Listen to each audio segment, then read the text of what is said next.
പ്രത്യേകിച്ച് ഇന്നത്തെ ദിവസം ഒരു പ്രാവശ്യമെങ്കിലും എൻ്റെ ഉമ്മച്ചുമാരും ഉപ്പമാരും ഈ ഒരു സ്വലാത്ത് പറയണം. കണ്ടു പറഞ്ഞാൽ മതി, കാണാൻ തന്നെ പറയണമെന്നൊന്നുമില്ല. ഏതാണ് സ്വലാത്ത് നമുക്ക് ചൊല്ലിയാലോ?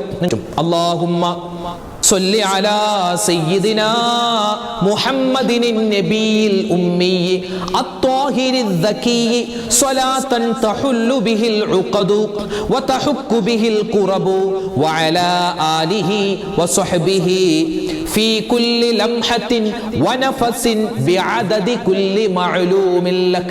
ഒരു വട്ടം ചൊല്ലിയാൽ തന്നെ 18 ലക്ഷത്തോളം സ്വലാത്ത് ചൊല്ലിയ പ്രതിഫലം കിട്ടുന്ന അത്ഭുതപ്പെടുത്തുന്ന ഒരു സ്വലാത്താണ് ഈ സ്വലാത്ത്. മഹത്തുക്കളായ പണ്ഡിതന്മാർ നമുക്ക് പഠിപ്പിച്ചിരുന്നു, മരിക്കുന്ന സമയത്ത് നമുക്ക് സ്വർഗത്തിൽ നമ്മുടെ ഇടം കണ്ട് മരിക്കാനും നമുക്ക് മുഖം ചില ആളുകൾ മരിച്ചു കഴിഞ്ഞാൽ നല്ല വെട്ടമായിരിക്കും. വെട്ടെന്ന് പറഞ്ഞാൽ മുഖം വെളുത്തിരിക്കുന്നല്ല, ആ ഒരു പ്രകാശം ഉണ്ടാകും. മുഖം ഒരു ചെറിയൊരു പുഞ്ചിരിയോടെ മരിച്ചു കിടക്കുന്ന ചില ആളുകൾ നമ്മൾ കണ്ടിട്ടുണ്ട്. മുഖം പ്രകാശിച്ചു മരിക്കുക എന്ന് പറയും. അങ്ങനെ നമുക്ക് നല്ല മരണം, മോശമായ മരണങ്ങളെ തൊട്ടുള്ള കാവൽ കിട്ടാനും നല്ല മരണം കിട്ടാനും ഇങ്ങനെ ഒരുപാട് പറഞ്ഞാലും എല്ലാവരും ഒന്നിച്ച് പറഞ്ഞ് അല്ലാഹുമ്മ സ്വല്ലി അലാ സയ്യിദിനാ മുഹമ്മദിൻ നബിയിൽ ഉമ്മി അത്വാഹിരിൽ ദകീ സ്വലാത്തൻ തഹുല്ലു ബിഹിൽ ഉഖദു വതഹുക്കു ബിഹിൽ ഖുറബു വഅലാ ആലിഹി വസ്വഹ്ബിഹി ഫീ കുല്ലി ലംഹത്തിൻ വനഫസിൻ ബിഅദദി കുല്ലി മഅലൂമിൻ ലക്. അതിന്റെ അർത്ഥം ഒന്ന് കേൾക്കണ്ടേ?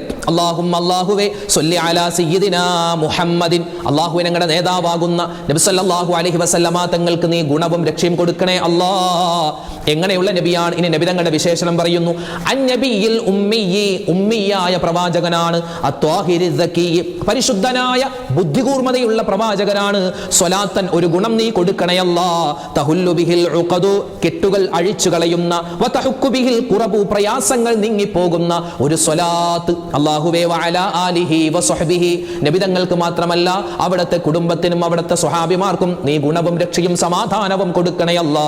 ഫീ കുല്ലി ലംഹത്തിൻ വനഫസിൻ ബിഅദദി കുല്ലി മഅലൂമിൻ ലക്. അല്ലാ, നിന്റെ അറിവിൽ എന്തെല്ലാം കാര്യങ്ങളുണ്ടോ അതിന്റെ എണ്ണത്തിനനുസരിച്ച്, ഓരോ ശ്വാസത്തിനനുസരിച്ചും ഓരോ നിമിഷത്തിനനുസരിച്ചും നബിതങ്ങൾക്കും കുടുംബത്തിനും നീ അല്ലാഹുവേ ഗുണവും രക്ഷയും സമാധാനവും കൊടുക്കണേ എന്നാണ് ഈ സ്വലാത്തിന്റെ അർത്ഥം.